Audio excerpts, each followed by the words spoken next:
Au début de cette semaine, Barack Obama a salué la fin annoncée du régime de Mouammar Kadhafi. Mais le président américain n'a pas été précis quant à l'engagement futur des États-Unis dans ce pays d'Afrique du Nord. Les États-Unis seront un ami et un partenaire. Nous nous joindrons à nos alliés et partenaires afin de poursuivre notre soutien au peuple libyen. Au département d'État, c'est l'attentisme qui prévaut. Commençons avec ce que les Libyens eux-mêmes jugent nécessaire, ce qu'ils peuvent réaliser avec leurs propres ressources. Attendons de voir ce qui est sur leur liste de souhaits.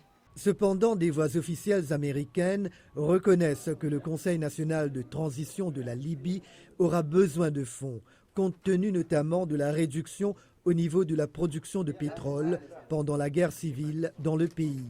Nous voulons d'abord obtenir l'argent dont le CNT a besoin pour maintenir un gouvernement solide et stable, afin d'assurer les besoins humanitaires et sécuritaires du peuple libyen. Nous verrons la suite à partir de là.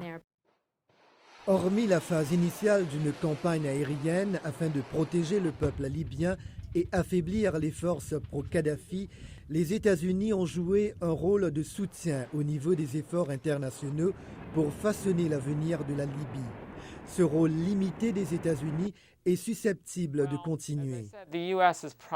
Les États-Unis vont probablement retarder davantage les choses par rapport aux autres gouvernements dans la région, qu'ils soient des pays arabes, d'Afrique du Nord ou encore des pays européens. Ils sont bien plus proches.